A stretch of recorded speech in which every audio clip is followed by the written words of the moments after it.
Buenas tardes, estimados compañeros.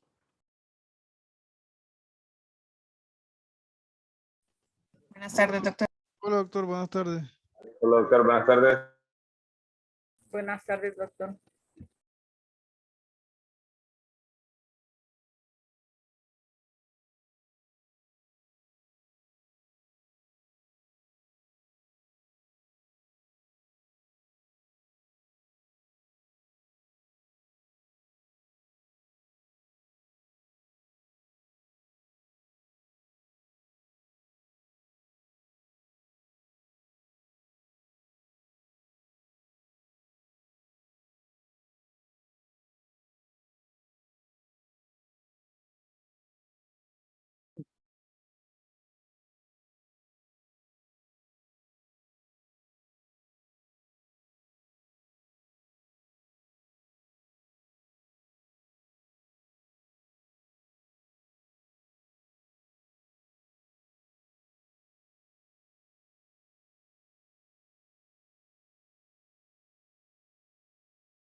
Vamos a dar un momento hasta que estemos por lo menos la mitad más uno.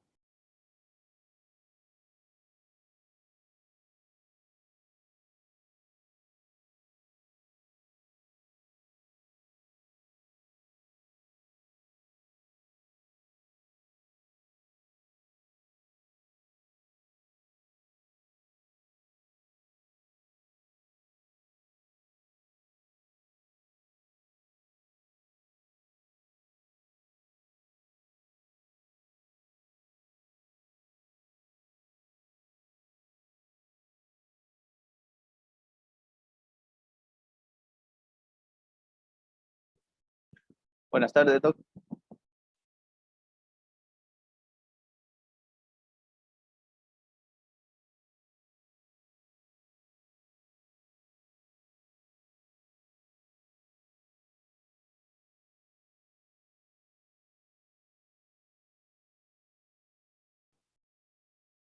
Bueno, ya en este momento tenemos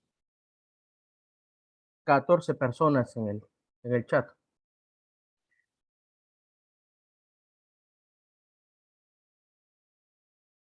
Este día vamos a ver cómo se elabora un informe o una evaluación de un informe, más bien dicho, científico.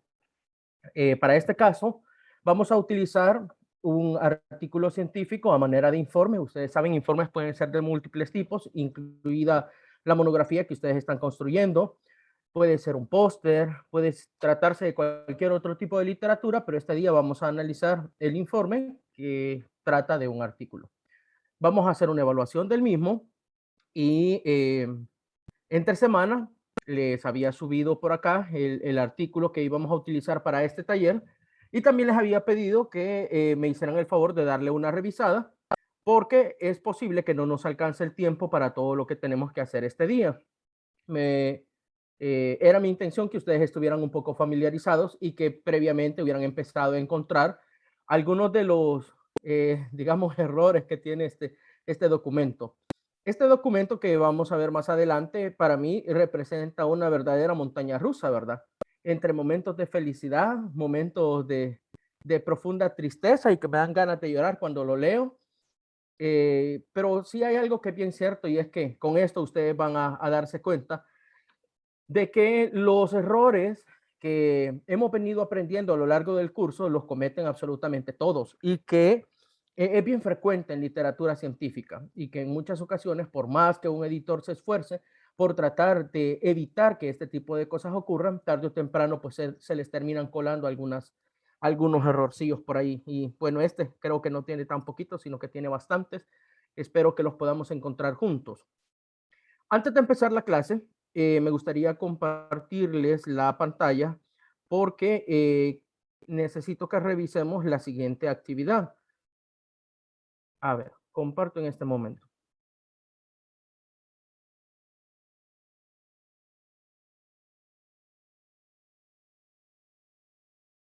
Bien, resulta que lo que vamos a hacer este día va a ser una evaluación que es exactamente lo mismo que van a hacer ustedes en esta tarea que les estoy dejando. La intención de que ustedes, ¿cómo se llama?, hagan conmigo este taller, es que tengan una noción de cómo van a desarrollar esta tarea cuando estén por cuenta propia, cuando estén trabajando en equipos. Este taller trata de que ustedes van a conformar 9 grupos por afinidad. 8 de ellos van a ser de 3 personas y el último grupo va a ser de 2 personas. Entonces, van a leer las matrices de evaluación que vamos a estar utilizando durante la clase este día, se van a familiarizar con los criterios y la forma en cómo van a colocar la puntuación o la valoración numérica. También van a seleccionar un artículo científico que lo pueden encontrar en PubMed, en BS o en la biblioteca Cielo. El tema va a ser libre según su experticia, según su preferencia. Y con él, usted va a elaborar un informe de 3 páginas. El informe va a tener las siguientes partes. Primero, una portada con un título, con la información personal, la URL del artículo con la descarga gratuita para que yo pueda acceder a él. Si ustedes no le ponen descarga gratuita, entonces adjúntenme el artículo que han analizado. De otra forma, pues prácticamente me están dejando sin la posibilidad de evaluarlos. 2, este informe va a tener la evaluación de las matrices de los elementos que vamos a considerar y eso lo van a hacer en 2 páginas.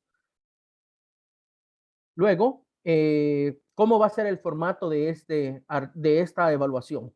Van a utilizar un interlineado a 1.5 y una letra Arial número 12.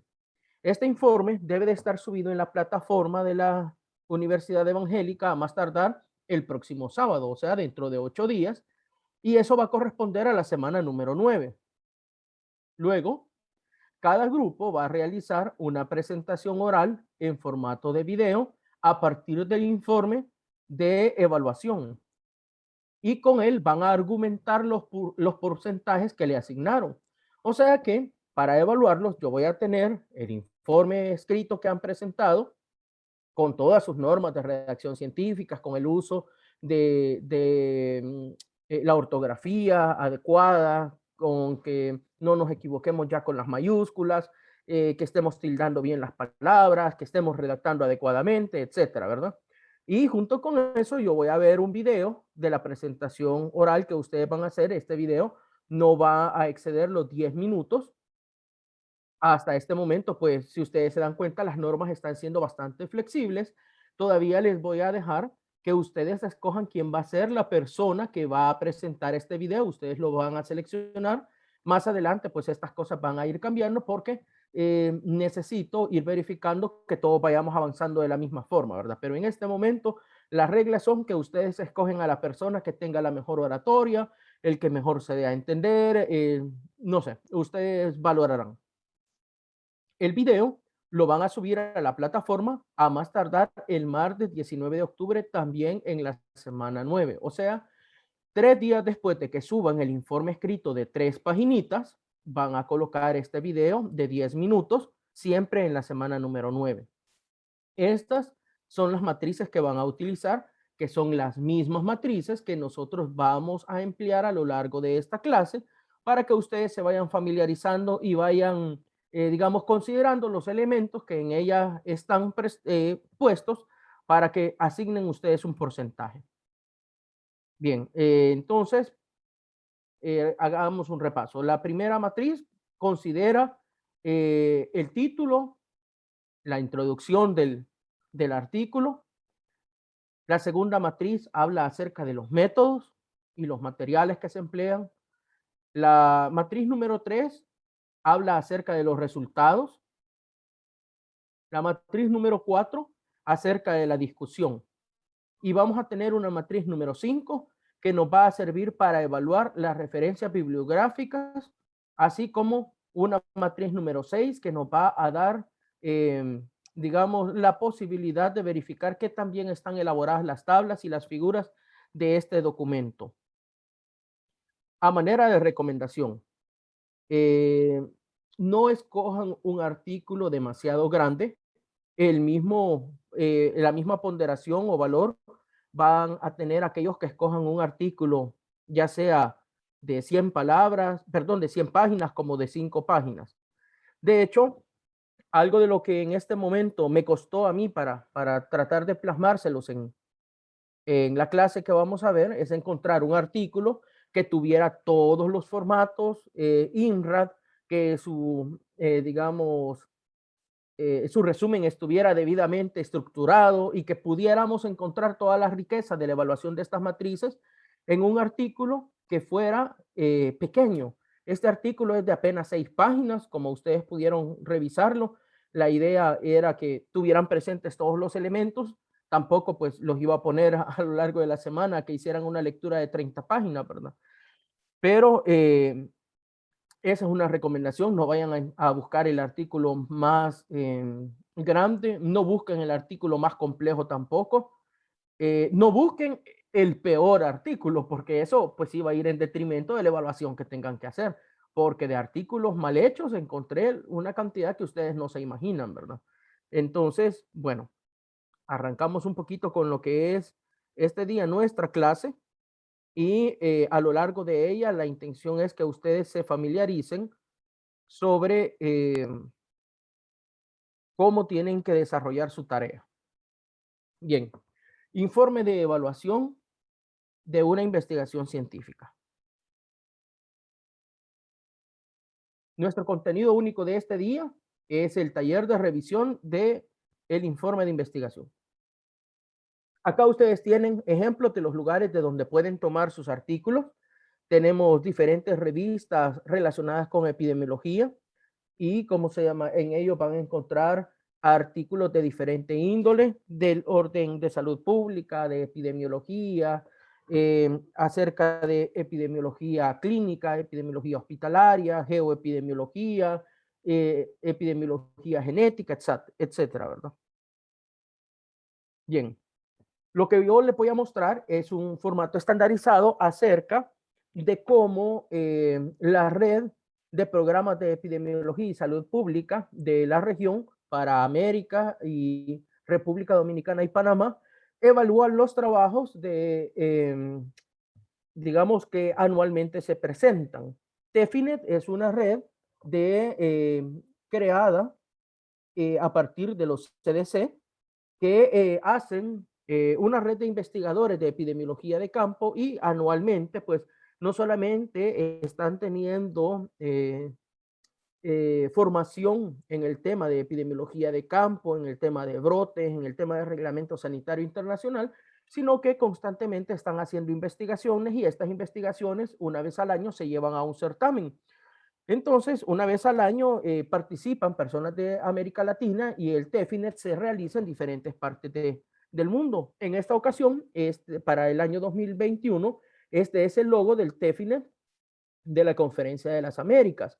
Por regiones también, Asia elabora su propio TEFINET, Europa hace su propio TEFINET y nosotros, por supuesto, hacemos nuestro propio TEFINET. Les voy a presentar algunas de las recomendaciones que nosotros les hemos hecho a los concursantes de TEFINET, porque estos son errores comunes en toda América Latina y en los trabajos que se presentan. Parte de las matrices que he tomado son algunas con las que evaluamos esos trabajos cuando finalmente se presentan en certámenes internacionales. Bien, acá va una serie de 12 recomendaciones y de errores comunes que se encuentran en los resúmenes que nos presentan año con año. Primero, recordarles el título es neutral y solamente resumen los métodos. El título hace referencia solamente a los métodos usados. Por ejemplo, se trata de una encuesta transversal, se trata de un estudio observacional, se trata de un estudio, ¿cómo se llama?, ecológico, etcétera. pero no menciona los resultados claves ni las conclusiones. Recuerden, hay gente que en los títulos les encanta poner una gran cantidad de cosas y cuando mucho una revista, pues siendo laxa, les permiten entre 15 y 20 palabras por título. Eso es parte de lo que nosotros también vamos a evaluar. Entonces, en un título, ¿qué es lo que se coloca? Bueno, destacamos los resultados dentro del título y dentro de los resultados también realzamos los resultados nuevos. No cualquier tipo de resultados, sino las cosas que pueden significar un avance para la ciencia. El tamaño del resumen excede al número límite de palabras. El resumen tiene demasiadas palabras y excede el número límite recomendado por los organizadores de la reunión. Usualmente este tipo de resúmenes se dejan a 250 palabras con la intención de que la gente tenga la oportunidad de estructurar y, ¿cómo se llama?, hacer uso de más número de palabras. Cuando nosotros ya nos portamos un poquito más apretados y esto van para digamos, concursos y para revistas indexadas, sí, eso se tiene que reducir de 250 palabras a apenas 150. Entonces, ¿qué es lo que les recomendamos nosotros a los participantes? Hay que ajustarse al número de palabras límites, ya que un número excesivo significa rechazo del artículo. Así que tengan en consideración esto para sus propios escritos, tanto como para las evaluaciones que ustedes van a hacer en esta próxima actividad. 3. El resumen no se apega a la estructura o al formato recomendado. Recuerden que tenemos un formato internacional, el formato INRAD, que significa introducción, metodología, resultados, análisis y discusión. Este tipo de secciones debe de incluir pequeños trozos de tal forma de que el resumen sea, digamos, un consolidado de todo lo que tiene el artículo. Hay que apegarnos al formato recomendado. Bien. Otro de los errores frecuentes que cometen los participantes del TEFINET es que el resumen contiene notas de referencias. No es un momento todavía para colocar las referencias. Las referencias empiezan desde la introducción. Ojo también, cuando hicimos las monografías, habían algunas monografías que desde el resumen llevaban ya algunas referencias bibliográficas. No está permitido que se coloquen en ellas en este punto. Bien, los antecedentes son demasiado largos. Este es un error bien común. A veces nos cuesta sintetizar o nos cuesta colocar cuáles son las partes más relevantes acerca del estado de arte del tema que estamos tratando. Y empezamos a agregar una cantidad inmensa de antecedentes que finalmente solo vuelven cargado el documento y no hacen avanzar al lector rápidamente hacia la esencia del documento. Hay que reducir los antecedentes a lo que sea absolutamente necesario para justificar el estudio y explicar por qué es necesario hacerlo, ¿verdad? O sea, aquí también tenemos que plantear la necesidad de esta investigación. Una oración puede delinear lo que se desconocía antes y otra oración puede introducir los objetivos del proyecto. Otro error común. La sección de métodos solo menciona lo que se hizo en lugar de describirlo. Esto es bien importante. Los métodos hacen referencia a los nombres de los diversos métodos utilizados, pero no describen los pasos prácticos que se siguen para hacer para llegar a los resultados. Recuerden que los métodos son una guía para que cualquier investigador a nivel mundial pueda reproducir el experimento y en condiciones similares o más o menos controladas debería de obtener más o menos los mismos resultados.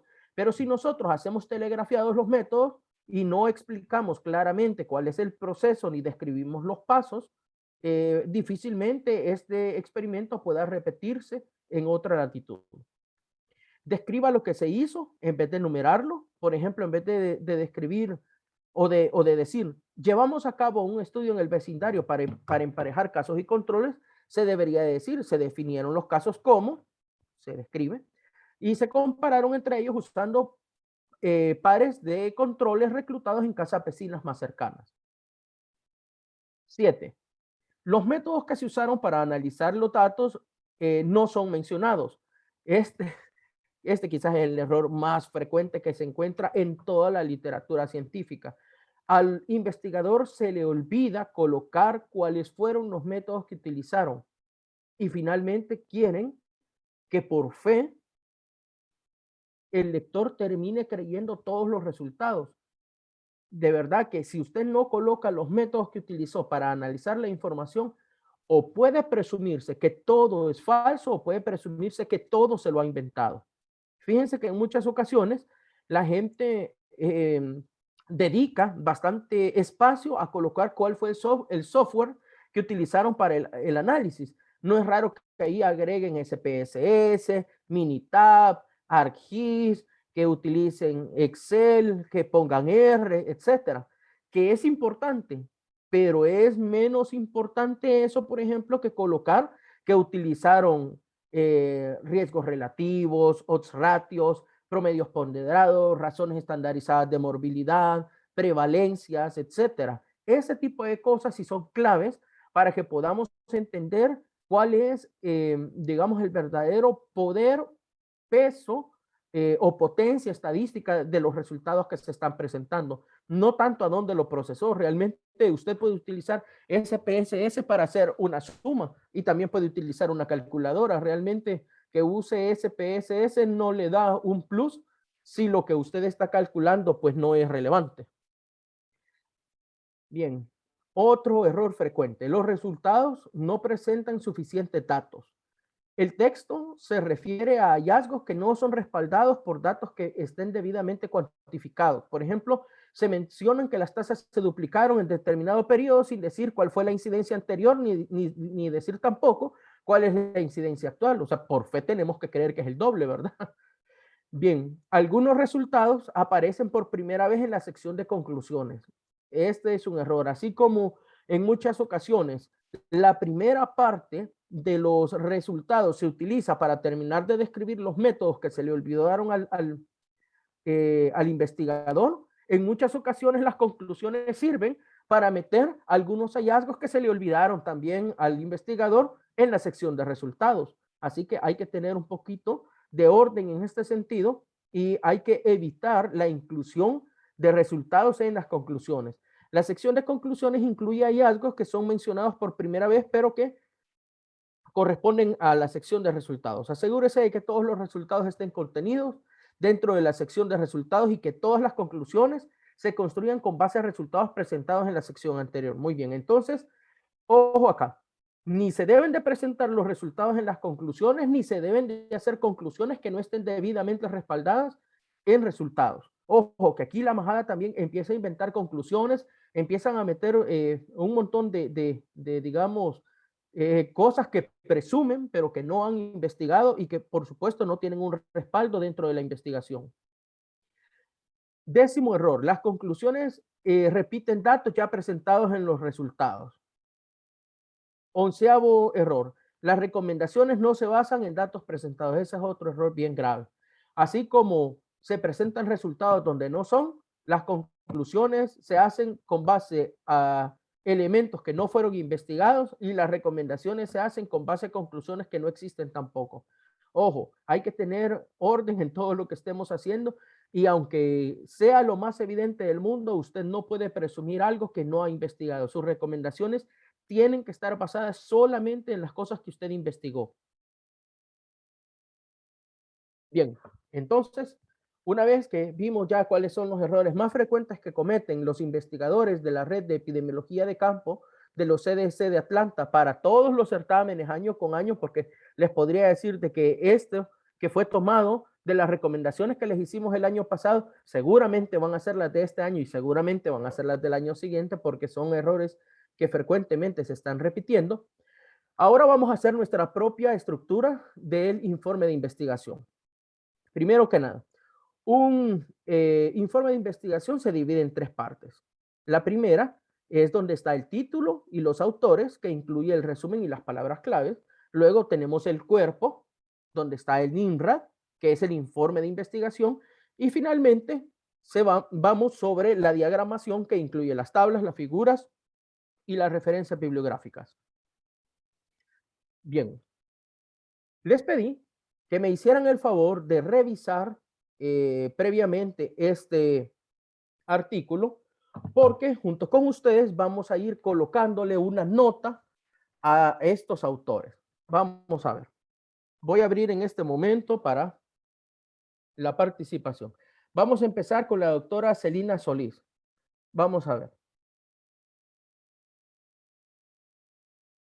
Léame, por favor, el título del artículo y cómo le parece, cómo se llama, el ordenamiento de los investigadores, el rol que cada uno de los investigadores tiene durante, perdón, a lo largo del artículo y finalmente cómo se cita este artículo. ¿Qué opinión le merece?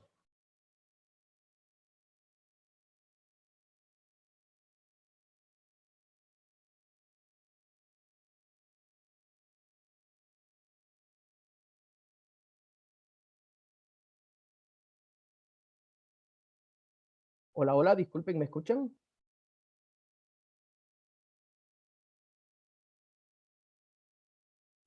Sí, doctor, le escuchamos. Perfecto. Creo que entonces la doctora Solís no se encuentra por acá. Vamos a ver. Le vamos a pedir a la doctora Georgina Perdomo que nos haga el favor de leer este título, de leer los quiénes son los responsables de haber publicado este artículo, cuáles son sus roles. Acá y luego- estoy, doc, perdón, me tuve que levantar un ratito. Muy bien. Adelante, doctora Solís. Perdón, que no logré escuchar la pregunta. Que nos haga el favor de leer el artículo, de darnos su valoración, perdón, de leer el título del artículo, darnos sus valoraciones acerca de lo que habíamos hablado, de si la extensión está adecuada, si el título es lo suficientemente completo, si nos dice de qué trata, si nos da una orientación acerca de cuál es la extensión que tiene el artículo, luego sobre quiénes son los autores, si los autores están debidamente referenciados, diciéndonos cuál es el rol que tiene cada uno de ellos y cómo se llama, y finalmente cómo se cita este artículo.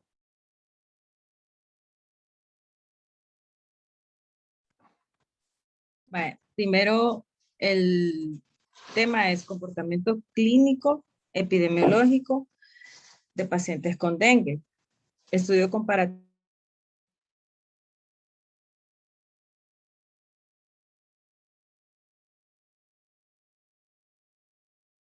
El tema.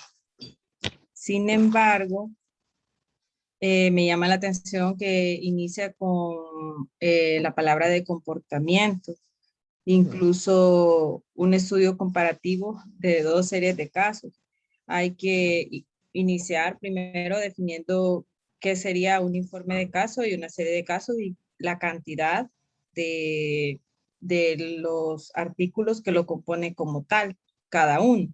Por ejemplo, si es una serie de casos o un informe de casos, porque tengo entendido y va a depender también de la clase de revista y de las instrucciones de los autores que definan qué va a ser cada tipo de artículo. Uh-huh.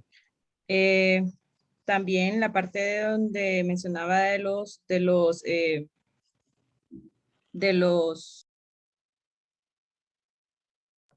autores, solamente, bueno, hay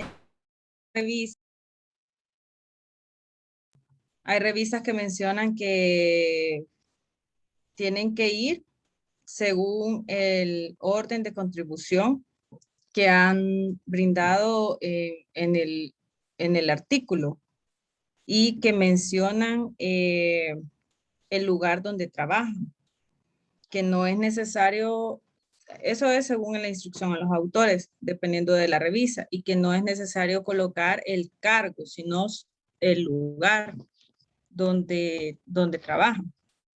Entonces estoy viendo acá que Carlos García, Samuel Sánchez, Pantoja, Osvaldo Rodríguez, solamente Osvaldo Rodríguez,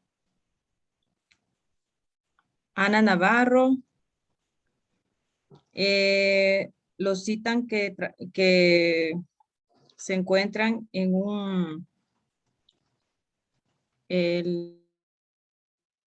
que trabajan en un hospital.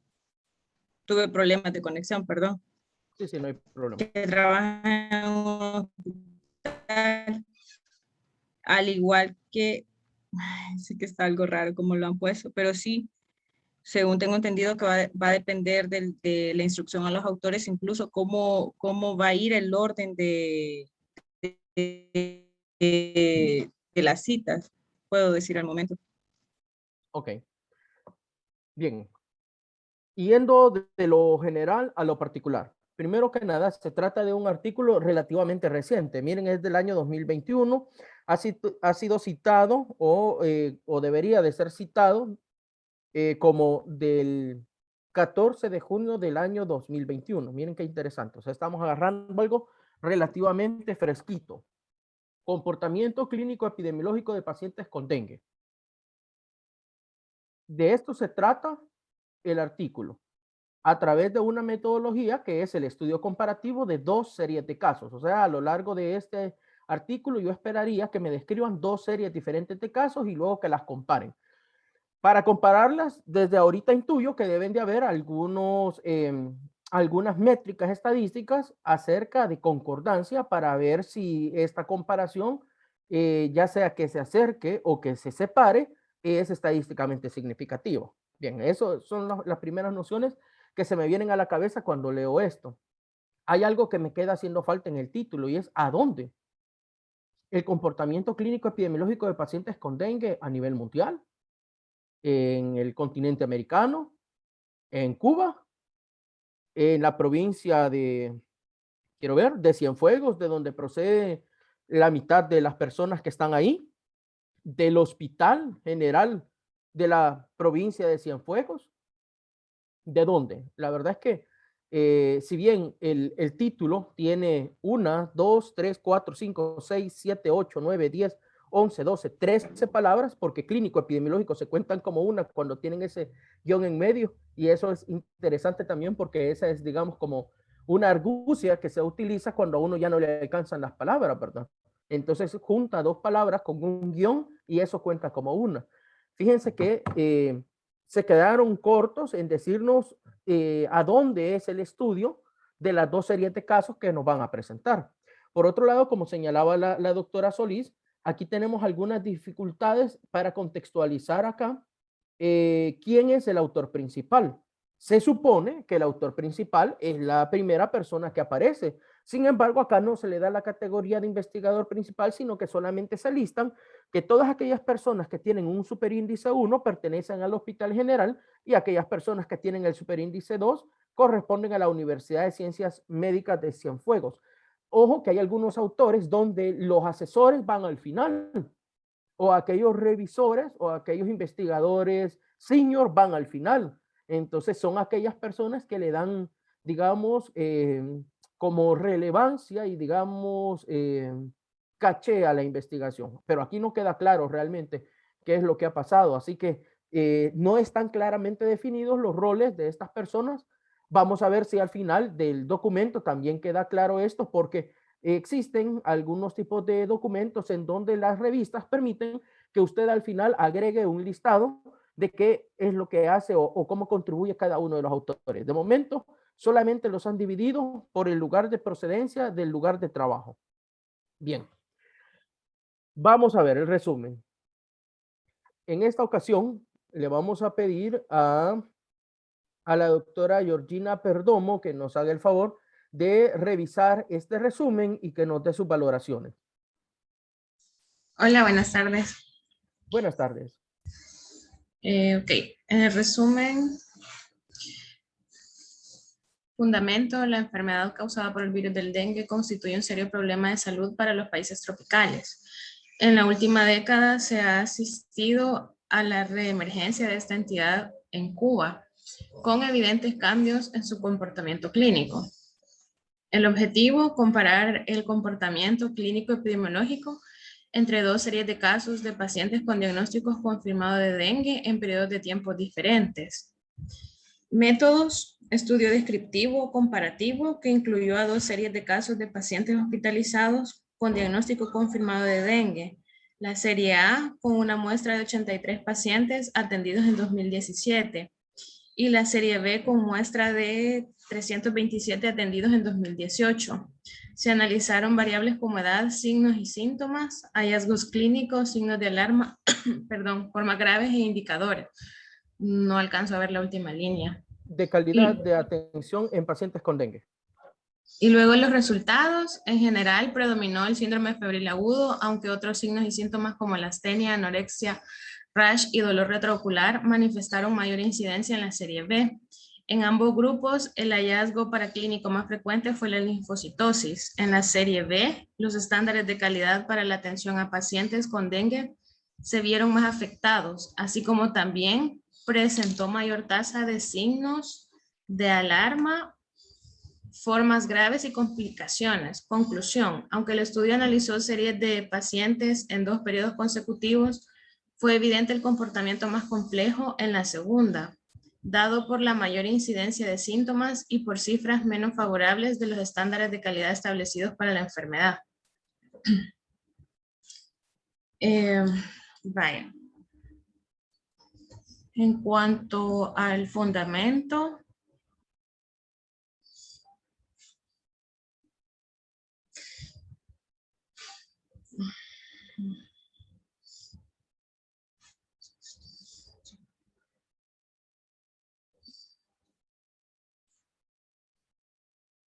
Una pasada general. ¿Qué le parece este resumen? ¿Le parece que está bien estructurado? no. ¿Qué le falta?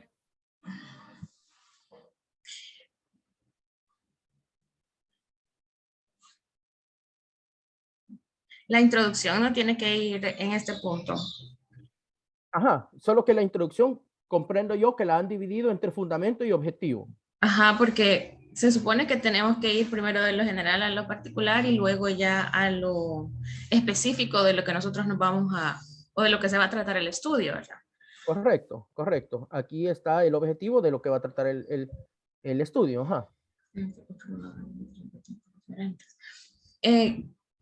Pienso yo que en cuanto al objetivo, menciona que van a comparar el comportamiento, como ya lo decía el título también, ¿verdad? Pero solo me parece que es muy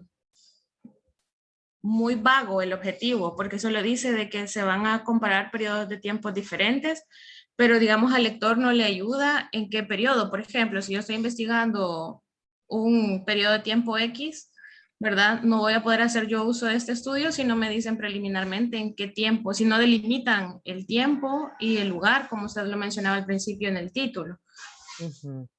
Aunque en los métodos dice que los pacientes corresponden a 2 series de casos, la serie A es para el año 2017 y la serie B es para el año 2018. 2018.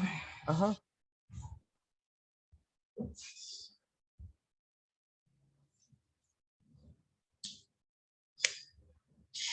A mí me parece que sería más fácil para el lector el que no hagan estas divisiones así en el resumen. Creo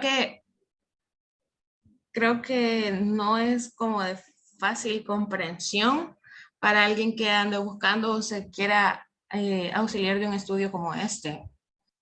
En general, por cómo está estructurado el resumen. Muy bien.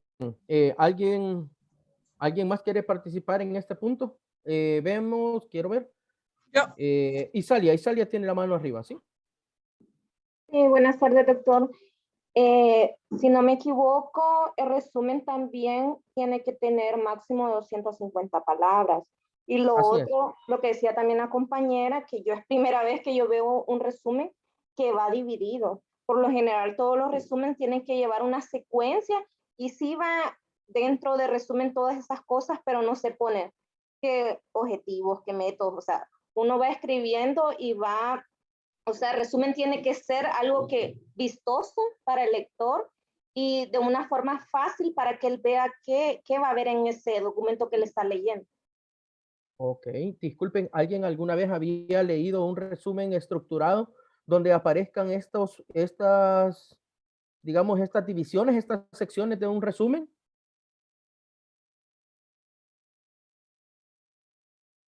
¿Alguien alguna vez había leído un resumen así? No. No. No, doctor. No, doctor. No. No. Qué interesante. Hola, hola, Fíjense Doc. que, sí, sí. Si me permite, estaba revisando un artículo de la revista Alerta, la revista nacional, y vi uno, pero sí incluía esos aspectos, solo que no los incluía así como fundamento, 2 puntos y seguidos, sino que iba de una sola vez en prosa. Así sí lo vi. Y no sé si me permite opinar Sí, adelante, por sobre favor. eso. Encuentro algunos errores de ortografía, quizás ahí, por ejemplo, después de fundamento, 2 puntos, ¿verdad? Inicia con mayúscula. Ajá. También, en Muy conclusión, bien, aunque estimado. Muy bien, muy bien. palabras Mire, clave, eso es importantísimo. Fundamento, 2 puntos, L mayúscula. ajá, Objetivo, 2 puntos, C minúscula. minúscula. Resultados, Conclusión, 2 puntos, E minúscula. Conclusión, 2 puntos, A mayúscula. Excelente, y al excelente final en las observación. palabras clave le hace falta también punto y aparte. Muy bien, muy bien. Excelente aporte, mi estimado. Miren, fíjense que en los resúmenes estructurados sí es común encontrar esta división que están viendo acá, aunque no es usual que la introducción se divida en fundamento y objetivo. De ahí que ustedes encuentren una partecita que dice conclusión, que dice resultados y que dice métodos, es relativamente frecuente. Ahora que ustedes hagan una búsqueda de sus artículos, se van a dar cuenta de que esto, dependiendo de la revista en la que uno publique, sí está permitido. Lo que no es usual, como les digo, es hacer esa división de la introducción entre fundamento y objetivo. De hecho, el objetivo, si bien se entiende que el general siempre se plantea en el resumen, no los específicos, es raro que se encuentre como objetivo 2 puntos y que inmediatamente hagan una lectura, digamos, textual del objetivo. Casi siempre va como una pregunta generadora, como una hipótesis. Difícilmente se encuentra de esa manera. Bien, entonces, ya que tenemos algunas observaciones de esto, vamos a hacer la puntuación de esta primera categoría. ¿Cuánto creen que merece este título? No es mayor de 20 palabras, siendo 1 la nota más baja y siendo 5 la nota más alta. Vamos a ver. David, ¿cuánto le pondríamos a este título?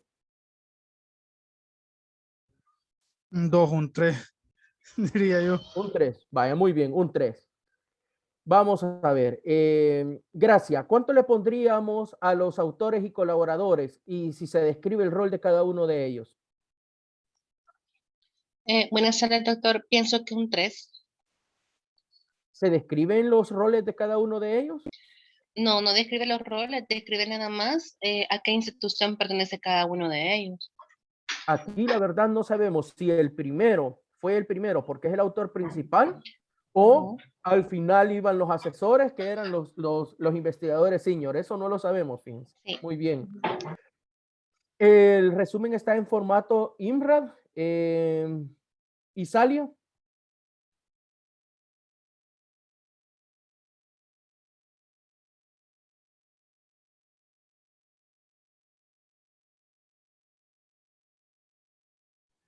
Doctora No se Cermeño. escuchaba. Sí. Creería que un 3 por los errores ortográficos que tenían y de algunos detalles. Imagínense, ¿verdad?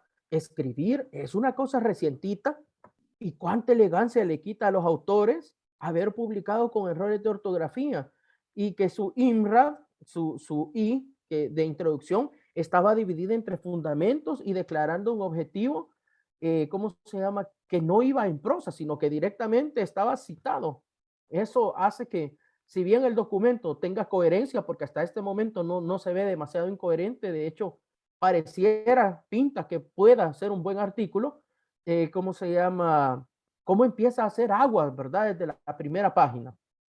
Bien, vamos a ver la introducción. La introducción le vamos a pedir a Jorge que nos ayude, a Jorge González.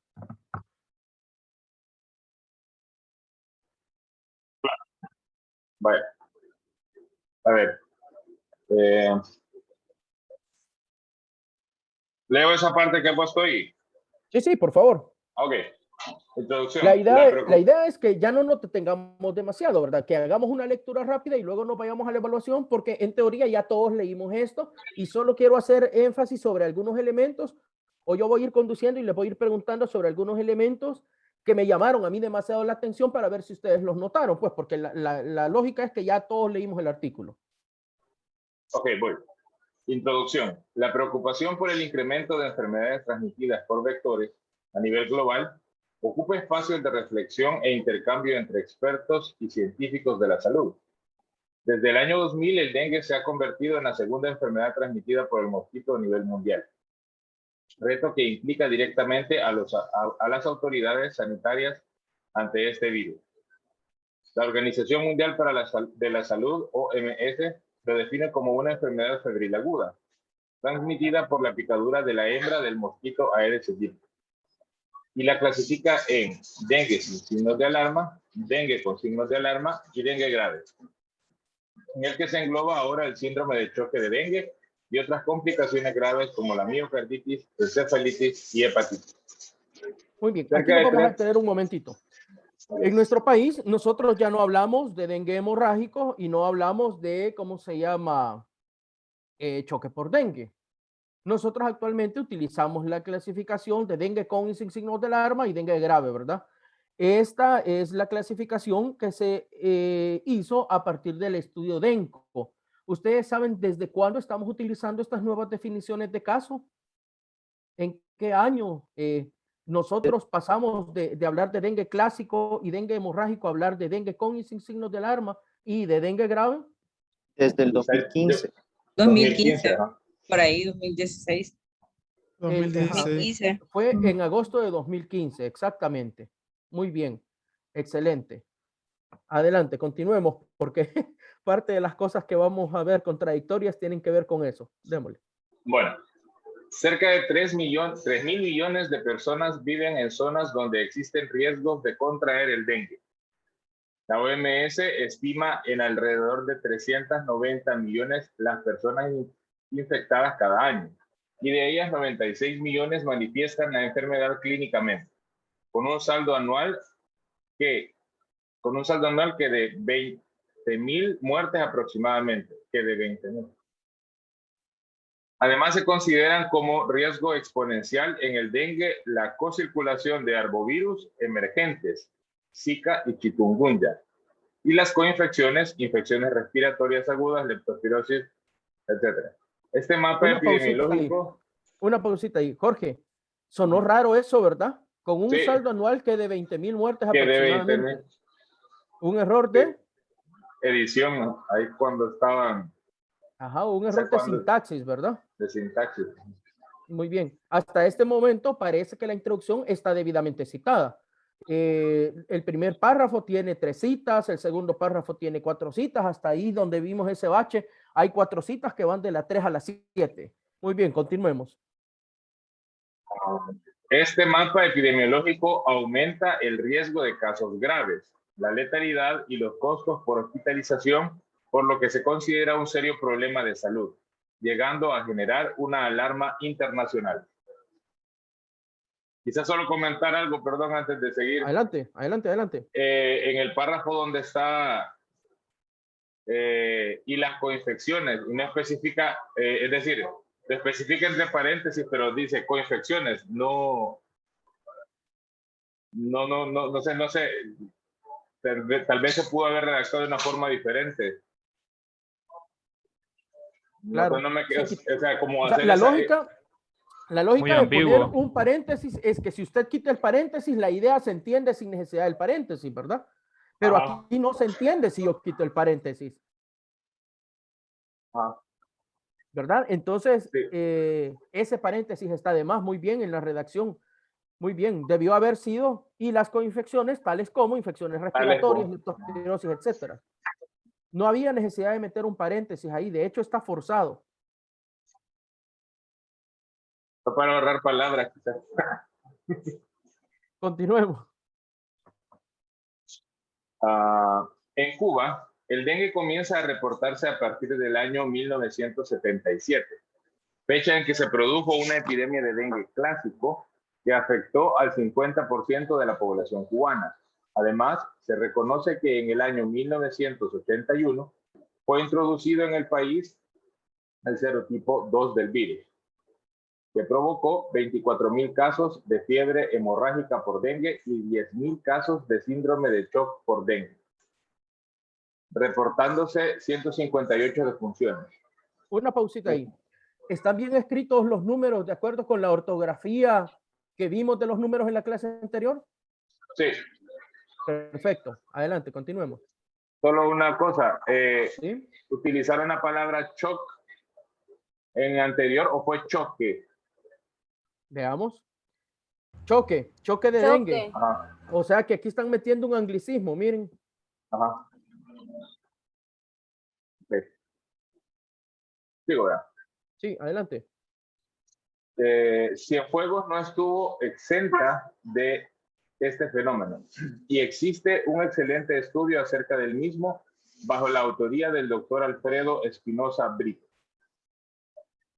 En el contexto cubano y en particular el cienfueguero, confluyen los tres elementos desde los cuales se propicia la transmisión de la enfermedad: existencia del mosquito transmisor, el arbovirus y la población susceptible. Esto ha determinado que la provincia de Cienfuegos desde el 2014 muestre un comportamiento endémico epidémico de la enfermedad. El incremento regular en el número de pacientes con diagnóstico confirmado de dengue es un fenómeno que data desde el inicio del brote en 2014. Hasta la fecha... Una pausita ahí, Jorge. ¿No les parece un poco difícil de asimilar el siguiente texto? En el contexto cubano y en particular el cienfueguero, confluyen los tres elementos desde los cuales se propicia la transmisión de la enfermedad: existencia del mosquito transmisor, el arbovirus y la población susceptible. ¿No les parece que habría una forma más sencilla de redactar esto? Doctor, ¿Sí? ¿puedo participar? Sí, adelante. Vale, la parte donde menciona lo que estaba leyendo el doctor, desde Cienfuegos no estuvo exenta de este fenómeno, y luego habla de el estudio del otro colega. Brito. Creería que cuando uno está haciendo un nuevo aporte, se puede citar para no perder el sentido para no perder la idea principal que ellos quieren transmitir, porque están tratando de hablar de los virus, están hablando del dengue, pero luego no sé cómo sería la palabra cuando menciona cienfueguero, que... Sí, es el gentilicio, ¿verdad? Eso, de la provincia de Cienfuegos. Podrían solamente hacer referencia, no necesariamente ocupar un párrafo para comenzar a describirlo, porque da la impresión que entonces tiene relevancia ese estudio, pero que también lo van a incluir, o que en base a eso va a seguir ese estudio. Y estoy totalmente de acuerdo. Es más, yo hubiera eliminado eso desde Cienfuegos hasta el doctor Espinosa Brito, porque correcto. Ese es un comentario del autor. A nosotros, como lectores que no sabemos ni quién es el doctor Espinosa Brito, de verdad que si ellos no dicen por qué es excelente el estudio, nos tiene sin cuidado que ellos lo consideren excelente. Incluso, si ustedes lo leen de cabo a rabo este artículo, nunca más vuelven a hablar del doctor Espinosa Brito. Ajá, sí, porque más adelante menciona Cienfuegos, ¿verdad? Pero igual, claro. pueden pero Cienfuegos es la provincia de donde son todos ellos. Es como que dijéramos Ciudad Delgado. Ya entendí. Yo no había entendido esa parte. No había entendido el artículo. Pero igual pueden hacer referencia. Claro, o al menos decir por qué es excelente el estudio del doctor Alfredo Espinosa Brito, pero solamente le hacen el comercial ahí como que va pasando un maestro, allá va el maestro Espinosa Brito, y como se me lo saludan, ¿verdad? Pero no dicen ni por qué es excelente, ni cómo contribuyó, ni cómo está relacionado con este artículo. Le ponen 2 referencias bibliográficas con la intención de que usted vaya a la revisión, busque los artículos, los descargue y entienda por qué. A juicio de ellos es excelente el artículo, o sea, un desastre. Muy bien. Entonces, fíjense esta redacción. En el contexto cubano y en particular el cienfueguero, confluyen 3 elementos desde los cuales se propicia la transmisión de la enfermedad. Un mosquito, el arbovirus, o sea, el dengue virus, y la población susceptible. ¿Alguien me puede decir qué tiene de extraordinario entonces el contexto cubano y particularmente el cienfueguero? ¿No es eso lo que se necesita en todo el mundo para que tengamos casos de dengue? Claro, básicamente describieron la tríada epidemiológica que ya. Exactamente, o sea, no tiene ningún sentido hacer esa, digamos, esa representación poética de la tríada ecológica. Usted tiene un hospedero, necesita un virus y tiene el ambiente. Bien, continuemos.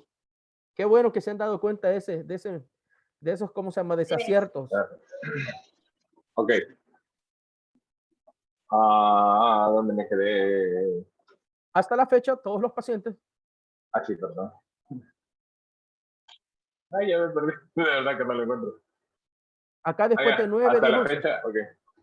Hasta la fecha, todos los pacientes sospechosos de dicha arbovirosis son atendidos en el Hospital Gustavo Aldereguía, Lima, o en centros de aislamiento, sitios donde permanecen hasta cumplir un total de 6 días a partir de iniciados los síntomas. Al concluir este periodo, se les realiza el estudio confirmatorio de la enfermedad IgM.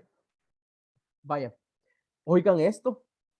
Hasta la fecha, todos los pacientes sospechosos de dicha arbovirosis allá en Cienfuegos son admitidos al hospital Gustavo Lima o en centros de aislamiento. Imagínense, tienen aislada la majada. Sitios donde permanecen hasta cumplir un total de 6 días a partir de iniciados los síntomas. Al concluir este periodo, se les realiza un estudio confirmatorio de la enfermedad, que es la IgM. ¿Qué opinan de ese párrafo de, quiero ver, 2, 4, 6, de 8 líneas? Doctor Cobar. Bueno, pues cuando me dice, me llama la atención al final que menciona, de hecho, eso es lo que me llamó la atención al leer la introducción de ese artículo, pues todavía realiza un estudio confirmatorio de la enfermedad. Yo quería saber, a ver qué fecha es esta, dije yo, y viendo la fecha, 2021. A ver, está circulando Zika. Entonces cualquiera puede confundir. Mayaro, Oropuche, fiebre de Rin, encefalitis equina venezolana. Ahí circula cualquiera de las 20 arbovirosis que transmite el Aedes y ellos todavía están haciendo pruebas confirmatorias con IgM sin un panel de neutralización. ¿Qué tal eso? ¿Qué les parece eso? Terrible. Eso es poco menos que, bueno, un esperpento. No sé cómo este artículo llegó a estar publicado, en serio. Sin un test de neutralización, usted no sabe si hay respuesta cruzada y los anticuerpos que está captando por IgM son de otra arbovirosis. Puede ser chikungunya, pues, bueno, puede ser hasta influenza, pues, si usted no hace un panel de neutralización. Hasta eso le puede dar positivo una IgM. Por eso les decía yo, miren, ¿cómo se llama? Qué reciente es el artículo. Y por eso es que les decía yo también, ¿cuándo cambiamos nuestras definiciones de caso? Porque nuestras definiciones de caso establecen que nuestro diagnóstico confirmatorio se hace por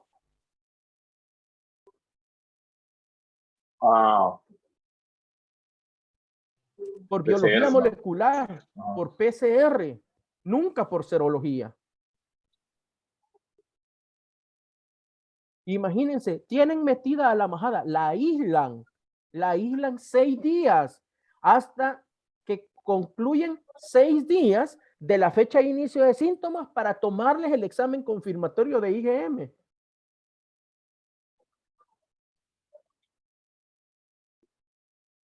Tremendo. Bueno, continuemos. Los cuadros, bueno, y también periodo no lleva, no le pusieron tilde. Ah, Dice muy periodo. bien. Cabal. Los cuadros clínicos de la enfermedad observados en el último quinquenio presentan características distintivas entre ellos, mientras al inicio de este periodo, los casos diagnosticados presentaban un síndrome febril autolimitado con escasos signos de alarma y bajas tasas de complicaciones. En los últimos años se evidencia en la práctica clínica un cambio en dicho comportamiento. Se impone entonces un acercamiento científico a la observación empírica realizada por los investigadores. Aquí quizás mencionar que, bueno, de esto ya lo venían mencionando desde hace rato, lo del síndrome, el síndrome febril, que no queda bien especificado y que es un término que si ya se tiene diagnóstico no se utiliza. Correcto. Clínicamente se utiliza solo en las primeras, en las fases iniciales, pero si vas a que tenga no le voy a llamar síndrome febril. Claro, síndrome febril puede ser cualquier cosa, ¿verdad? Bien. Continuamos. Vamos con la última parte. El presente estudio constituye un medio de profundización en el tema, a partir de los conocimientos que aporta sobre la situación clínico-epidemiológica en la provincia, permite modificar los protocolos existentes en los servicios hospitalarios de Cienfuegos e incita también a la elaboración de una estrategia conjunta en el enfrentamiento a la problemática. Es objetivo de la investigación es comparar el comportamiento clínico epidemiológico entre dos series de casos de pacientes con diagnóstico confirmado de dengue en periodos de tiempo diferentes. Aquí quizás utilizando como confirmación lo que ya vimos. Pa. Sí. Muy bien. Ese objetivo de la investigación es comparar. Quizás ahí es el objetivo. Correcto, comparar. Muy bien. Es que dice, es objetivo de la investigación. Sí, hasta no dice, eso tiene un error de redacción, ¿verdad? Bien, vamos a la ficha de evaluación. ¿Puedo opinar? Sí, Claudia, Hola. adelante. Hola. Adelante, Claudia, adelante. Doctor, que la introducción es muy extensa, tiene 9 párrafos. Ah, muy bien, muy bien. ¿Qué le parece si evaluamos entonces tiene que tener de introducción? 3 a 4. Muy bien. ¿Cuánto le ponemos?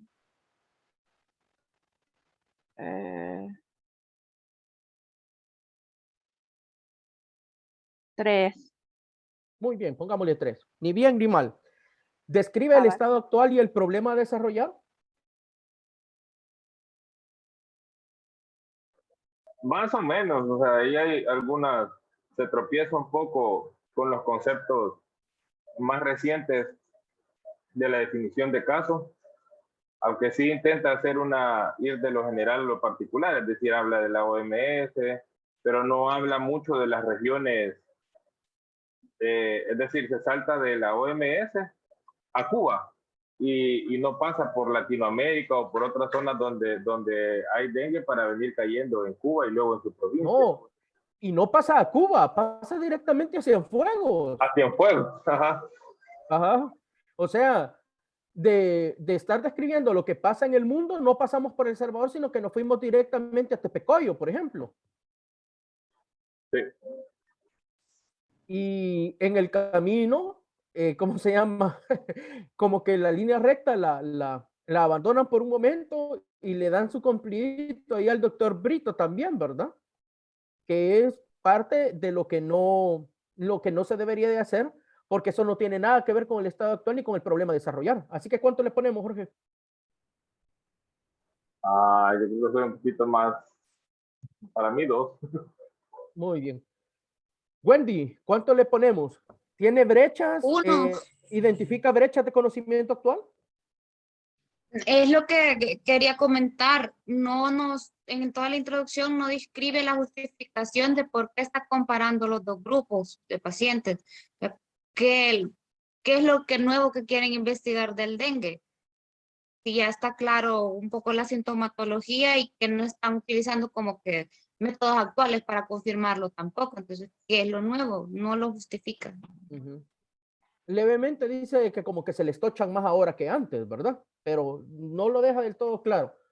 William, Y doctor, Lo que quería compartir era acerca de los conocimientos actuales.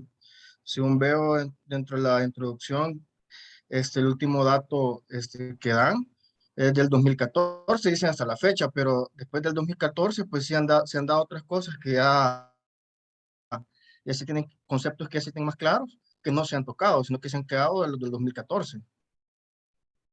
Correcto, correcto. Antes, cuando no circulaban otras arbovirosis, bastaba una prueba de IgM para hacer un diagnóstico confirmatorio. Ahora que sabemos que se requiere biología molecular, el no utilizarla, de hecho, es una brecha en el conocimiento que no se toca, que de hecho se acarrea junto con una metodología mal planteada que va a arrastrar una gran cantidad de falsos positivos a lo largo de todo este estudio de estas dos series de casos, ¿verdad? O sea, ahí ellos mismos se meten gol desde la misma forma, desde la misma formulación del problema del estudio. Entonces, en cuanto a identificar brechas de conocimiento actual, yo diría que están más o menos en un 2 o un 3, quizás 2. Breve descripción del problema, ¿va de lo global, lo regional a lo nacional? No, de lo global pasó directamente a la provincia de Cienfuegos y se acabó. ¿Cómo se llama? Toda la región mesoamericana, no habló de Cuba, no habló de su contexto nacional, directamente se metió hasta la provincia. Aquí andamos por un 2 también. Justificación del estudio, claro, pues como bien mencionaba hace un momento Wendy, no queda del todo clara la justificación, salvo de que se insinúa por ahí de que ahora los casos son un poquito más agresivos que antes. Describe el objetivo y la hipótesis que se va a utilizar. ¿Qué opinan? Karen, ¿se describen los objetivos y la hipótesis que se va a utilizar? Describe el objetivo. Sí, porque habla del objetivo casi al final. Sí, sí, y de hecho mal escrito, ¿verdad? Es objetivo de la investigación. De la hipótesis no me quedó clara. Pues la hipótesis, digamos que viene revuelta con este objetivo, ¿verdad? La hipótesis es de que en ambas series de casos ahora hay un mayor empeoramiento de los casos que antes, pero necesitan documentarlo. Doctor, pero ¿verdad que dependerá del tipo de estudio para hacer valer la parte de la hipótesis? Que es me correcto, llama no todos tienen hipótesis. Vaya, porque me llama la atención en la introducción, si bien es cierto, se tiene que describir el objetivo y veo también que en el resumen lo han incluido y era lo que quería abonar realmente, porque recuerdo que el resumen se basa en llamar la atención del lector, porque es lo primero que uno ve y es lo que uno tiene que leer para ver si de verdad le interesa ese artículo o lo pasa de largo. Entonces, si está tan estructurado así como el resumen, creería yo que ahí le está diciendo todo y no le va a llamar la atención al lector para seguir leyéndolo. Sí, así es. De hecho, en aquellos estudios de corte analítico, donde hay una hipótesis nula que validar, se incluye la hipótesis, ¿verdad? Pero hay otro tipo de estudios, por ejemplo, que se declaró que era un estudio descriptivo, observacional y comparativo, no tiene una hipótesis, pero la pregunta generadora es la del mismo objetivo.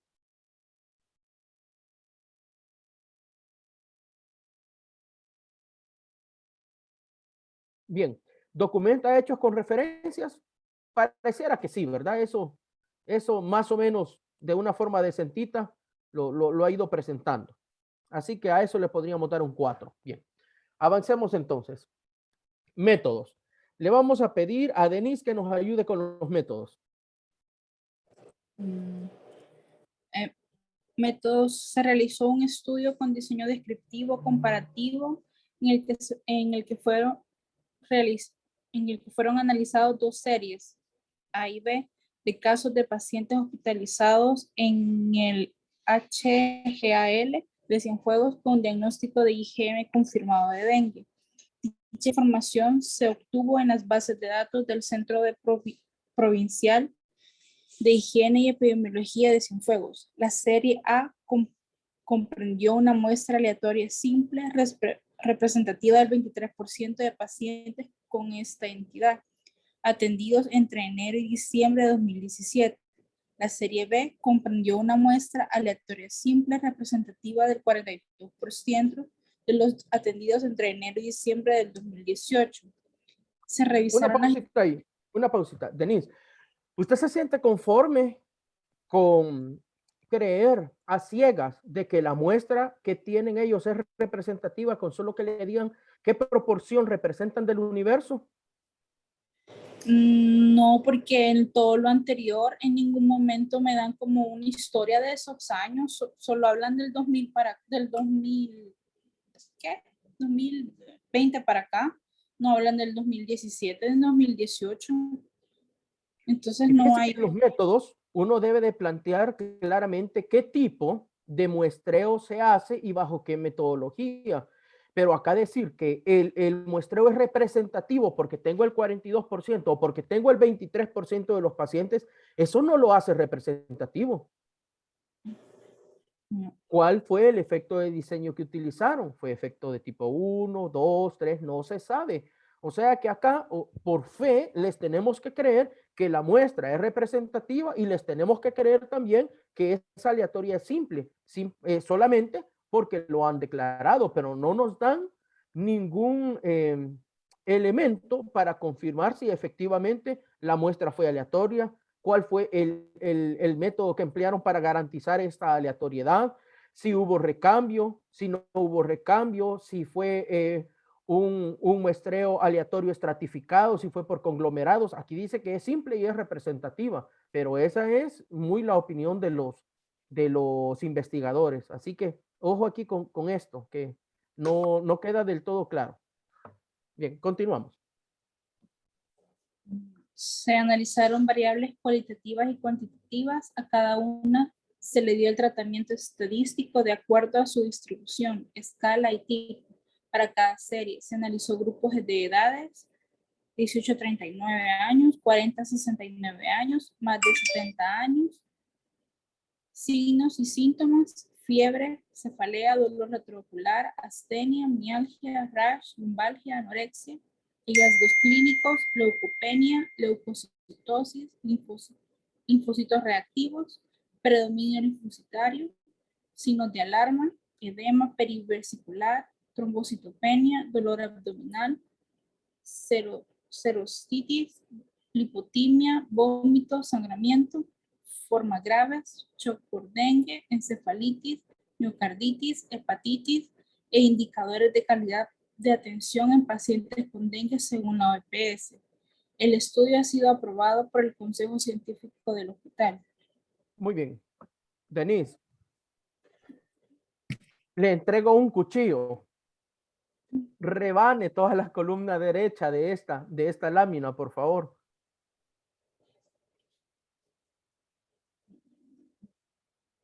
¿Cuáles son todas las cosas que le parecen fuera de lugar?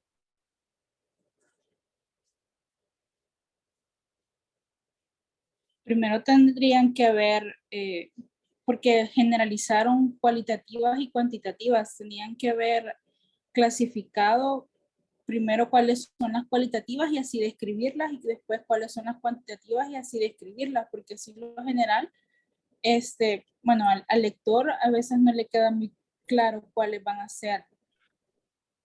Ok, muy bien. No hay una operacionalización de las variables. Muy bien. ¿Qué más? Doctor, ¿puedo opinar? Perdón. Sí, adelante, por favor. Fíjese que en realidad a mí no me queda claro de qué forma obtuvieron ellos la muestra. No queda claro, exactamente. En realidad, los criterios de inclusión y exclusión de la muestra que obtuvieron. Entonces no menciona nada de eso en realidad la metodología. No dice nada, exactamente. Si es que uno les tiene que creer por fe, les tiene que creer que es representativa, que es aleatoria y que es simple. No dicen la forma en cómo llegaron a esa muestra. No dicen qué tipo de fórmula utilizaron, si para una población finita, para una población infinita, con un efecto de diseño, si el muestreo aleatorio fue estratificado, si fue por conglomerado, si fue con sustitución. No dice.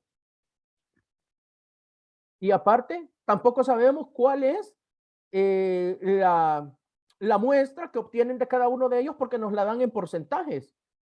Obviamente, en la parte no hay un número total de muestra. Exacto, no hay un número total de muestras. No sabemos ni cuál es el universo, ni sabemos si el 23% es representativo. Supongamos que fueran 10 personas el universo, el 23%, ¿cuántos serían? Serían como 2.3 personas. Obviamente eso no es representativo, pero como no tenemos números absolutos, sino que solamente tenemos las proporciones, aquí tenemos que creerles por fe que la muestra fue bien sacada.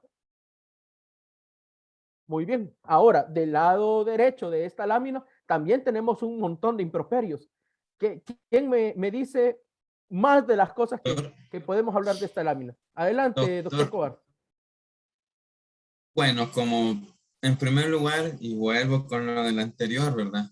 Habla de IgM. Yo, sinceramente, desde el momento en que vi esto, dije, esto ni debería de publicarlo, con todo respeto, esto ni debería de No, por publicarse. supuesto. Estoy totalmente de acuerdo con eso usted. puede Esto no ser debería estar cualquier publicado. otra cosa.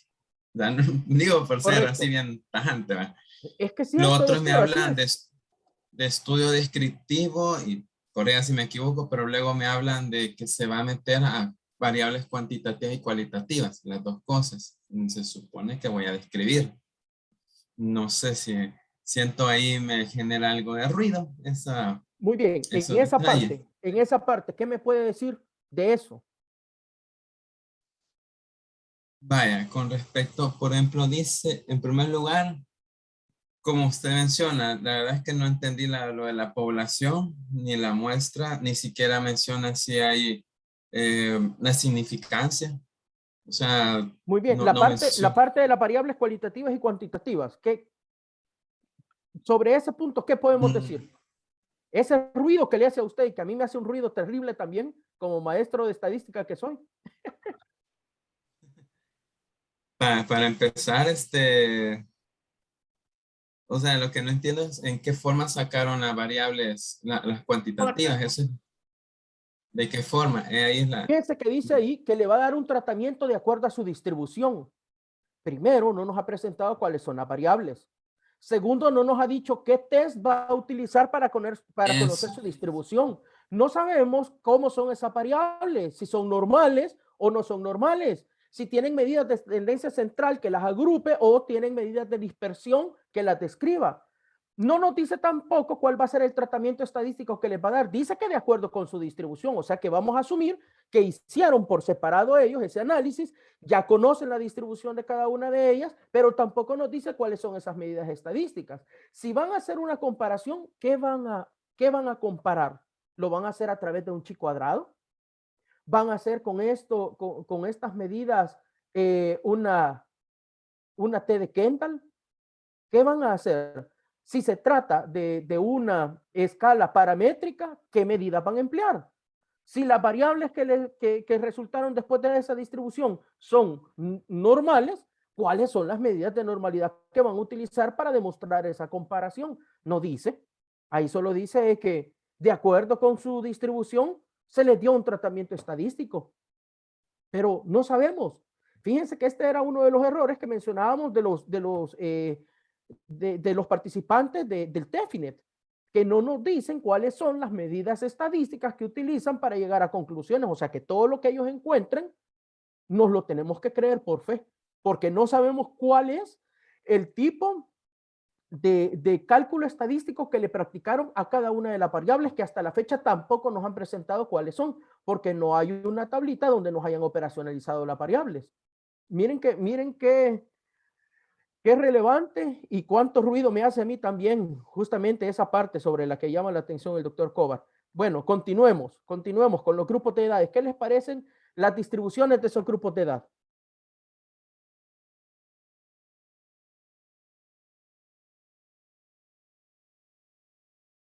Vamos a ver, le vamos a pedir acá que nos ayude a Janessy.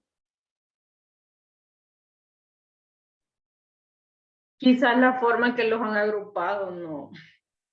Ajá, ¿cómo está esa forma en que las han agrupado?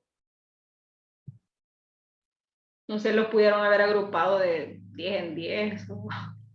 Cuando uno va a hacer una agrupación, uno utiliza grupos etarios estándares, ¿verdad? Pero de 18 a 39 años, ¿cuántos años hay?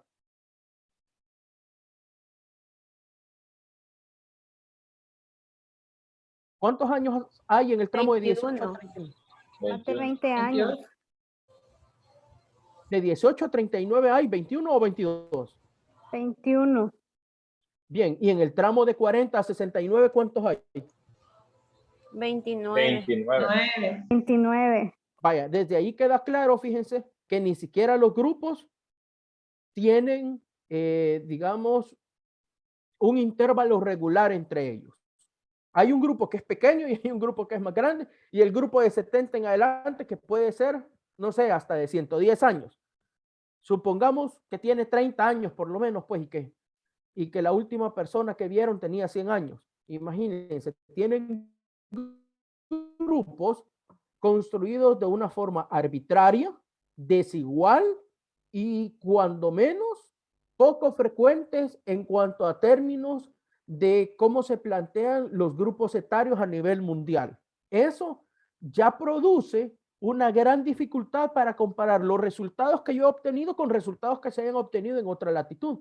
Esto significa que desde que planteo métodos de esta forma, casi que la posibilidad de que mis hallazgos sean similares a los hallazgos de la literatura a nivel internacional se reducen, porque estoy empezando a hacer cosas que son demasiado específicas para mi provincia y para mi estudio. Bien, sigamos entonces con la parte de los signos y los síntomas. ¿Qué ven ahí? Adelante, adelante. Antes de pasar a eso, también uno de los errores que nos dice cuál es el software que utilizaron para la recogida de los datos, pero después ya no sigue describiendo nada. Dice que, Solo fíjense dice, bien, ajá. la información se recogió según un modelo de recogida de datos. ¿Cuál modelo de recogida de datos? Aquí nos tenemos que inventar e imaginar cuál es el modelo de recogida de datos que han planteado. Dice, y almacenada y procesada mediante el paquete SPSS versión 21.0. ¿Se dan cuenta? Es lo que yo les decía allá en las observaciones de los FETP, que el error es que le dan prioridad a colocar el nombre del software, pero no dicen claramente qué es lo que han hecho con el software, porque dice que procesaron, pero ¿qué procesaron? ¿Qué medidas o qué tratamiento estadístico le dieron a cada una de las variables? No dice. Entonces, da lo mismo que usted lo haga en una calculadora Casio de las que se utilizan en los relojes o en el SPSS, porque realmente lo que sea que hayan sacado, lo vamos a tener que creer por fe, porque no sabemos qué es. Y ahora, ¿qué más podemos decir acerca de los signos y los síntomas?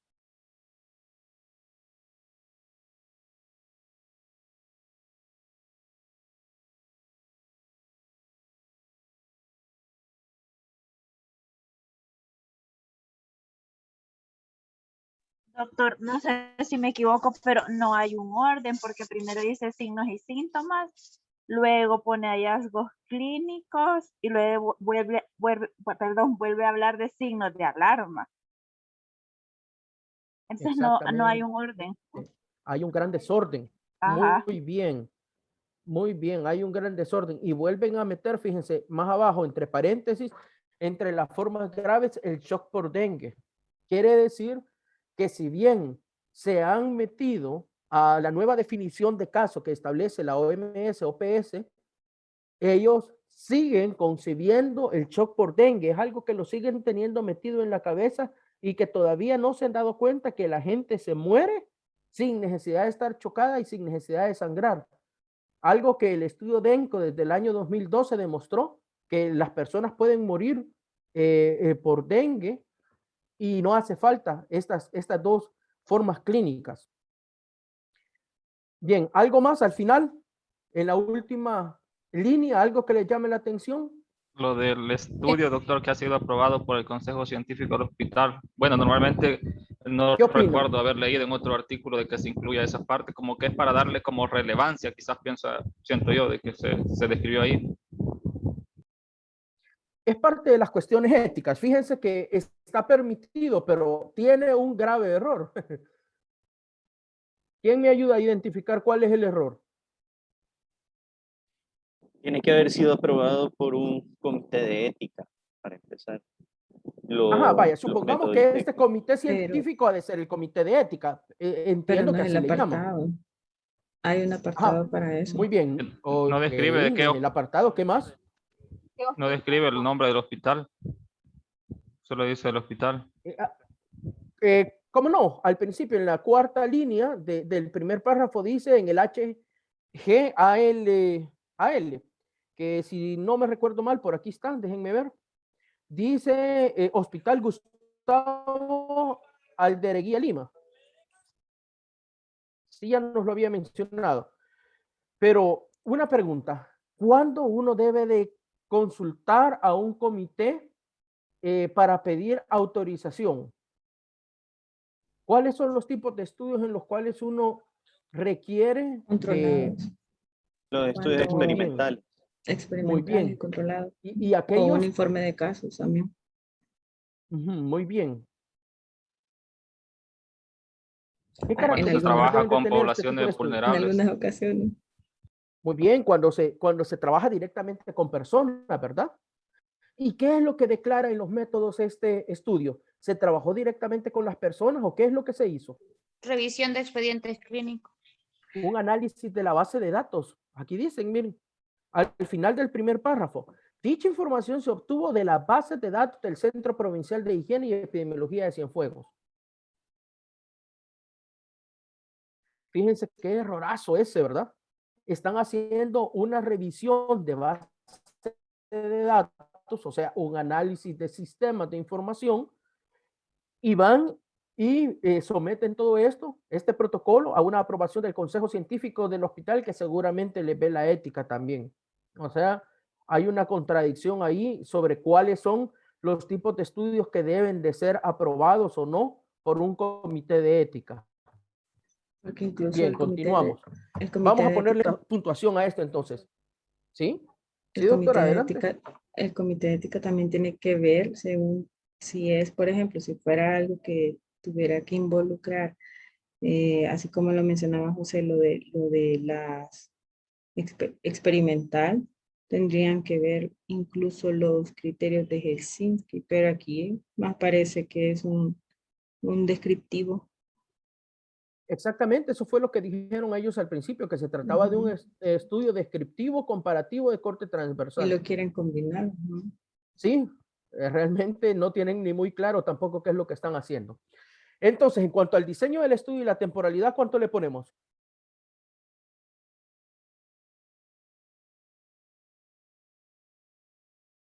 Vamos a ver, Claudia, ¿cuánto le ponemos?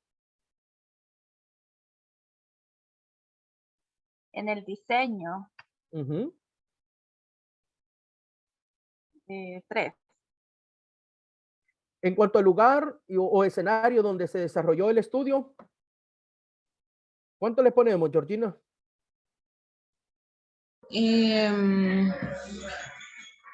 Ahí sí puede ser 4 o 5 porque sí son claros que se desarrolló en el hospital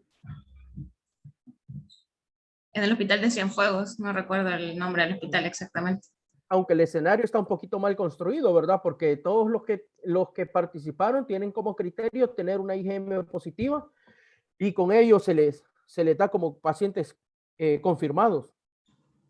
Así que también el escenario está un poquito mal construido, pero por lo menos dejan claros a dónde va a ser. Vamos a ver.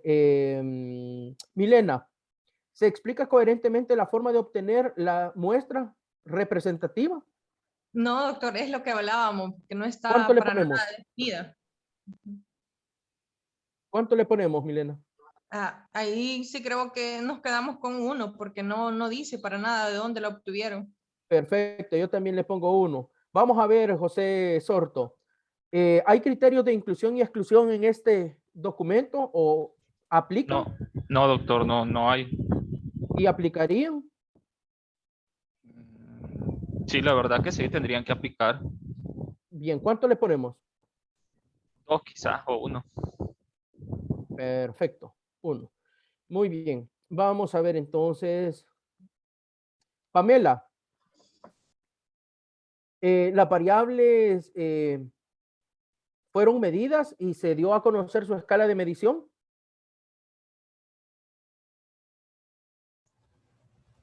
Hola. Sí, adelante. Pues no, ¿Fueron ahí presentadas las habla. variables como medidas y su escala de medición?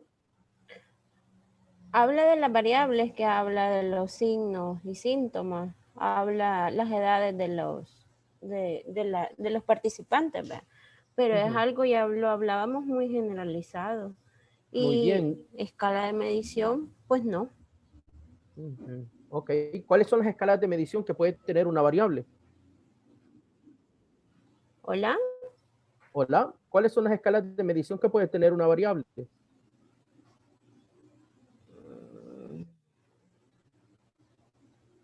No, no les sabría contestar, doctor.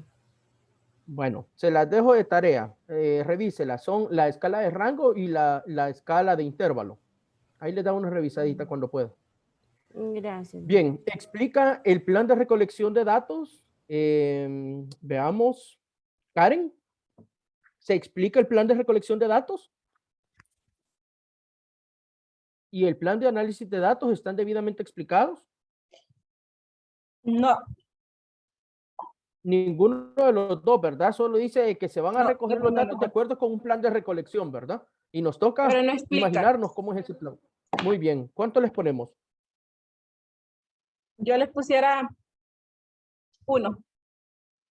De acuerdo. Eso y nada es exactamente lo mismo, ¿verdad? La información ahí contenida no sirve para nada. Más si a ustedes les entregan ese documento y les dicen, vaya, reproduzcanlo en las condiciones del establecimiento de salud más cercano en el que ustedes laboran. Sería imposible que lleguen a estos resultados porque no saben qué es lo que ellos han hecho. Obviamente la metodología y sus materiales están totalmente débiles.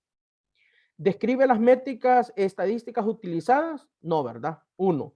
¿Describe las medidas de significancia estadísticas empleadas para validar los resultados? Nada, 0. Consideraciones éticas, pues ahí hacen unas consideraciones un poco dudosas, sobre todo porque dicen que van a hacer una revisión de documentos médicos y que los valores de las IgM las consultaron de una base de datos y mandan todo esto a un tribunal que no se aclara que sea de ética, dice que es un comité científico del hospital. Así que bueno, por ahí les podríamos poner un 2 o un 3. Bien, en cuanto a los resultados, déjenme ver. Aquí tenemos bastante todavía que platicar.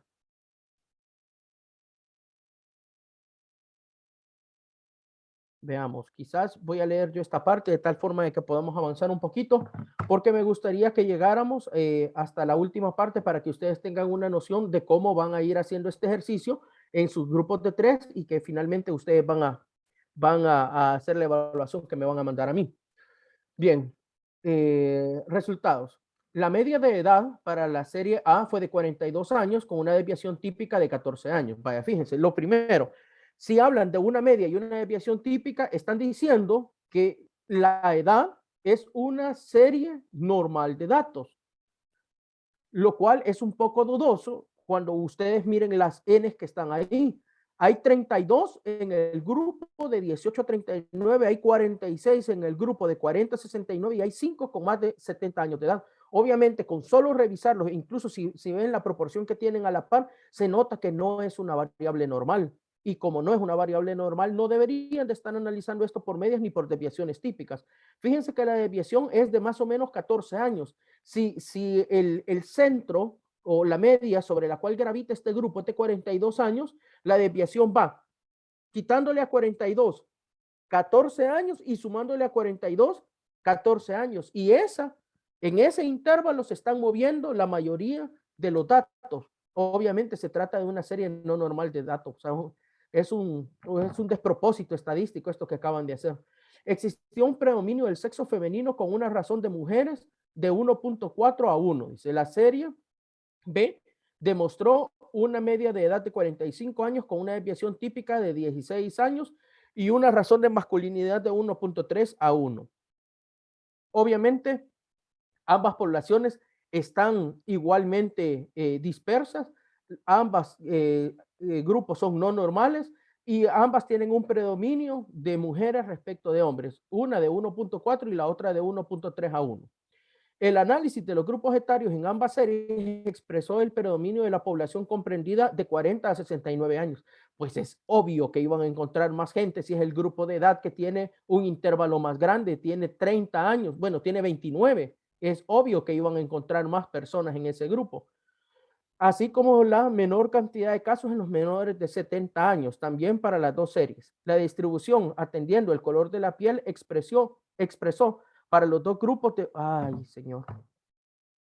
No, aquí me tengo que detener. Casi me caigo de la silla la primera vez que lo leí. La distribución, atendiendo al color de la piel, expresó para los dos grupos de pacientes mayor número para los de piel blanca.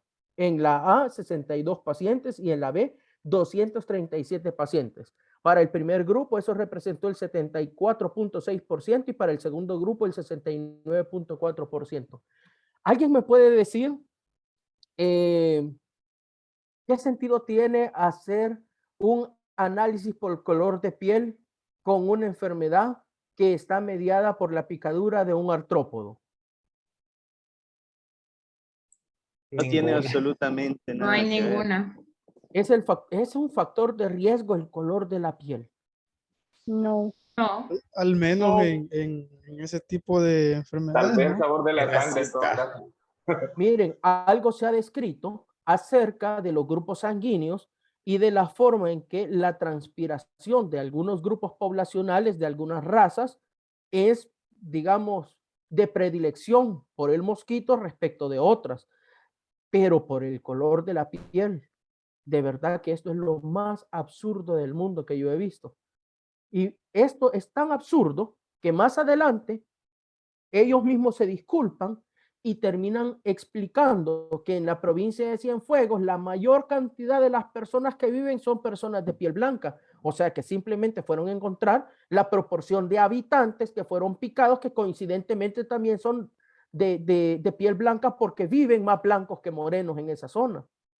O sea, este resultado no lo hubieran colocado nunca. Es un despropósito inmenso haberlo colocado. Bien, en cuanto a los signos y síntomas, durante el ingreso predominó en ambas series la fiebre, aunque en la A hubo mayor incidencia de dolor retroocular, no así de astenia, rash y anorexia. Signos para los que la serie B tuvo una significativa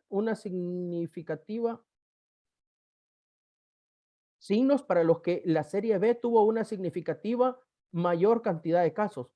Otro error de redacción, miren. Bien, revisando acá la comparación de las series, vemos que pues se comportan relativamente similar, ¿verdad? En cuanto a fiebre, en cuanto a cefalea, dolor retroorbicular, vale. Bien, continuemos con esto.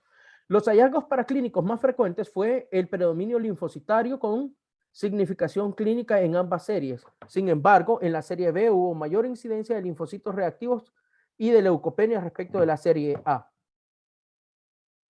¿Qué opinión les merece esto?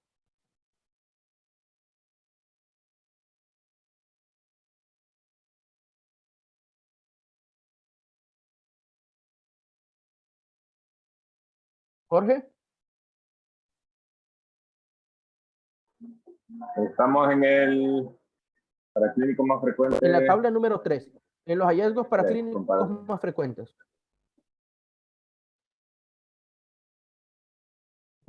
El problema, doctor, que yo siento como no se, de alguna manera, entran en una contradicción metodológica, pero clínica, al analizar estos parámetros de laboratorio, se les olvida que en estos parámetros varían respecto al curso de la enfermedad cuando se manifiesta.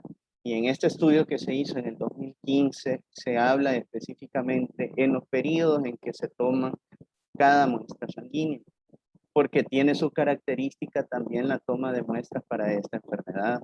Por lo tanto, si yo tomo en diferentes momentos la celularidad, digamos, no es lo mismo la celularidad del primer día o de las primeras 72 horas a tomar la celularidad del sexto día, cuando aprovecho y tomo la IgM, según como, pues... ¿Cuál es el momento más complejo para tomar los exámenes de laboratorio en un paciente con dengue? Al quinto día. Más complejo relacionado a las posibles complicaciones.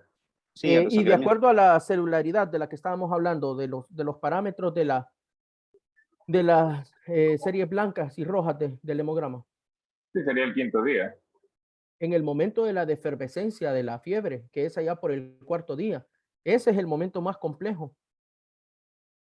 Es posible que un paciente que se le toman resultados en las primeras 48 horas no muestre grave compromiso, como puede ocurrir a partir de ese momento. Entonces, acá no tenemos ni siquiera una noción de en qué momento se tomaron estos hallazgos. Estamos asumiendo que todos se hicieron a partir del sexto día, pero recuerden que ellos confinan a la gente y la meten 6 días en aislamiento. Entonces, realmente no queda claro en qué momento fueron tomados estos exámenes. Ese es un sesgo de selección también, un sesgo importante. Y en realidad hay falta ver, perdón, porque como mencionaba ya Mario, no es lo mismo tener un paciente que tiene un dengue grave a tenerlo con un dengue, bueno, sería dengue a tener uno con enfermedad más avanzada o más complicada. Los exámenes tampoco van a ser iguales. Y es interesante, Jorge, porque acá no se aclara la gravedad del paciente. Aquí simplemente las dos series de datos, el único, digamos, criterio que han tenido para que sea A o sea B es que uno fue perteneciente al año 2016 y el otro fue del año 2017. O sea que ni siquiera fueron, digamos, estratificados por el grado de gravedad que presentaron los casos. O sea, en la serie A están todos contra todos y en la serie B están todos contra todos. Realmente un estudio extremadamente mal planteado, ¿verdad? Bien, continuamos. La serie B presentó mayor porcentaje de signos de alarma, en particular el edema perivesicular, trombocitopenia, dolor abdominal y sangramientos. La serie A no tuvo pacientes afectados por formas graves ni complicaciones agudas de dengue, mientras que la serie B la complicación más frecuente fue la hepatitis reactiva con 75 casos, seguido el shock por dengue en 17 casos y la encefalitis con 3 pacientes. En la serie B los estándares de calidad para la atención de pacientes con dengue se vieron más afectados. Fíjense qué interesante cómo esta tabla número 5 a mí me deja más dudas que otra cosa. Resulta que la proporción de pacientes hospitalizados que evolucionan a formas graves de dengue deberían de ser menores del 2%. Y ellos en la serie B tienen 0.9% y en la serie A tienen 0%. O sea, digamos que en cuanto a este indicador, la majada hospitalizada no les evolucionaron a formas graves. Pero fíjense en el segundo indicador. La proporción de pacientes con signos de alarma que evolucionan a dengue grave, el parámetro es menor del 5% y ellos en la serie B tienen 6.8%. Y esto está calculado, fíjense que de tal forma que si usted sobrepasa ese 5% va a tener letalidad, pero en el último indicador declaran que hay nula letalidad para las dos series. No les creo, fíjense. Si tuvieron una tasa de personas o una proporción tan alta de pacientes con signos de alarma que evolucionaron a dengue grave, ¿cómo es posible que no hayan tenido ni siquiera un muerto?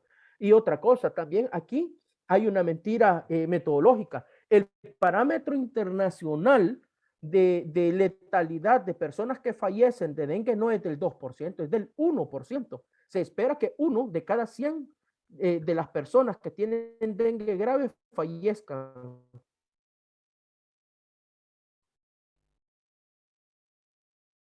Hola, disculpen, ¿me escuchan? Sí, doctor. Me acaba de salir por acá una cosa medio rara. Bueno, entonces, miren, acá me da la impresión que están ocultando información. Con una cantidad o una proporción tan grande de casos que evolucionaron a dengue grave, no es posible que no se les haya muerto ni siquiera uno.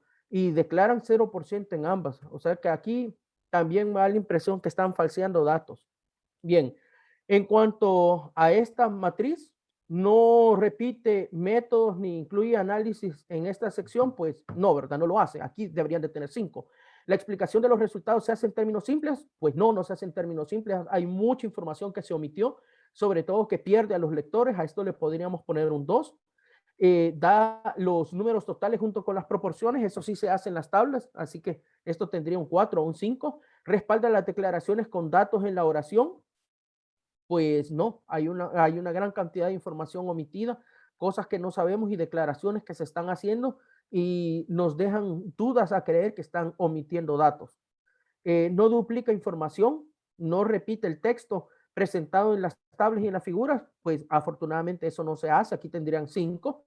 Describe la información coherentemente relacionada con los objetivos definidos, pues fíjense que la comparación que se hace nada más es en términos porcentuales y esa es una aproximación demasiado débil a hacer una comparación estadística que sea verdaderamente fiable o que tenga la potencia suficiente como para decir que los datos que han encontrado son coherentes. Yo a esto le pondría un 2. Los resultados se presentan con medidas de significancia estadística. No hay una sola medida de significancia estadística en todo el documento. Esto tendría 1. Bien, acá en la discusión, qué lástima que me estoy quedando sin tiempo.